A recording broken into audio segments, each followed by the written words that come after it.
ஆராதனைக்கு வந்திருக்கக்கூடிய யாவரையும் ஆண்டவராக இயேசுவின் நாமத்திலே வாழ்த்துகிறேன், வரவேற்கிறேன். கர்த்தராகிய ஒவ்வொருவரையும் ஆசீர்வதிப்பார். ஆமென். எவ்வளவு பேர் சந்தோஷமா இருக்கிறீங்க? ஹல்லேலூயா. இது வந்து உற்சாகமா கரண்ட் போய் ஹல்லேலூயா. நல்ல நேற்றைய தினத்தில் நல்ல ஒரு மழை. ஆமென். காலையில் எழுந்திரிச்சு பார்த்தா ஒருவேளை அநேகர் பார்த்துருப்பாங்க, வானத்தில் ஏதோ கையளவும் எங்கேயோ போனா எங்காச்சும் மாட்டிக்குவோம் அப்படின்னு சொல்லிட்டு வீட்டிலே ஒரு வேலை எடுத்துருக்கலாம். ஆனால் அந்த கையளவு வேகம் இன்னும் என்ன செய்யல, அது பெருசாக இல்லை. ஆண்டவர் நீங்கள் காலத்திற்காக வெயிட் பண்ணிட்டு இருக்கலாம். ஆனால் தேவன் இந்த நாளே திருச்சபையில மகிமை மேகமாக இறங்கி வந்தார். ஒவ்வொருவரையும் நிரப்பினார். ஆமென். வந்திருக்கிற ஒவ்வொருவரையும் தேவன் தன்னுடைய ஆவியினாலும் தன்னுடைய மகிமையினாலும் மகிமையை மேகத்தினால் நிரப்புவதற்காக ஆண்டவருக்கு எல்லாரும் என்ன செய்யணும்?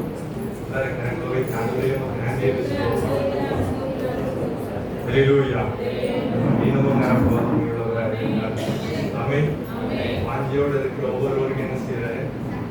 அவர் தாக்கம் உள்ளவருமே தண்ணீரையும் வறண்ட நிலத்துல ஆறுகளையும் எதிர்பார்ப்போடு இருந்தோம் அப்படின்னு சொன்னா என்ன கிடைக்கும்? என்ன எதிர்பார்க்கிறோமோ அவை எல்லாவற்றையும் தேவன் கொடுக்க வல்லமையுள்ளவர். ஹல்லேலூயா. ஹல்லேலூயா.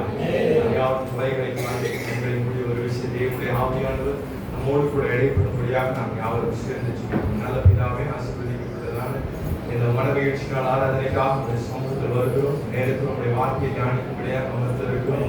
ஒரு மனிதனுடைய குரலை கேட்கும்படியாக நம்முடைய சமூகத்தில் வருவது, உங்களுடைய சத்தத்தை கேட்கும்படியாக, என்னுடைய வார்த்தையை கேட்கும்படியாக, உங்களுடைய மெல்லிய குரோசை கேட்கும்படியாக உங்களுடைய சமூகத்தில் வந்திருக்கிறோம். ஒரு விஷயம் அடியனை காட்டுகிற உரிமையாய் உங்களுடைய கணங்களை ஒப்புக் கொடுக்கிறோம். சுயமான மாம்சமான வார்த்தை வந்து வெளியே வராது. தேவாமையானவர் அடியனை மூடி மரத்தினை வெளிப்படுகிறார்கள். ஜனங்களோடு கூட பேசுங்க, இடைப்படும் புரிகளை சொல்லுங்க. வந்தவர்களாய் திரும்பி போகாத வழிக்கிறேன். நாளிலுடைய வாழ்க்கையில் ஒரு மாற்றத்தினை கட்டளையிடுவீராக. என் தேவனுடைய இருதயத்தில் ஒரு மாற்றத்தை கட்டளையிடுவீராக. அப்பா ஒரு சந்தோஷத்தோடு சமாதானத்தோடு வாழ்வருடைய ஆசீர்வாதத்தை சுதந்திரித்து கொண்டவர்களாய் திரும்பி சொல்லுங்க. திரும்ப செய்யுங்க. அப்பா அவருடைய வார்த்தை ஒவ்வொரு இருதயத்திலும் நிலைத்திருக்க திரும்ப செய்யுங்க. நல்ல பிதாவே. ஹல்லேலூயா. ஹல்லேலூயா. கடந்த மாதத்துக்கு முந்தைய மாதம் நான் பேசியது ஏன் என் வாழ்க்கையில இப்படி நடக்கிறது, என்னது ஏன் வாழ்க்கையில இப்படி நடக்கிறதுன்னு சொல்லி அதே செய்தியினுடைய தொடர்ச்சியை நாளே நாம் தியானம் செய்வோம். இந்த வாழ்க்கையில அநேக காரியங்கள் என்ன செய்யறது நடக்கிறது. ஏன் இதெல்லாம் நடக்குது அப்படின்னு நிறைய நேரங்களில் நமக்கு என்ன செய்யறது அது தெரிகிறது. அது தெரிந்து கொள்ளவும் நம்ம முயற்சி செய்யறது. ஆனால் ஒவ்வொன்றுக்கும் ஒரு பின்னால ஒரு காரணம் இருக்கு.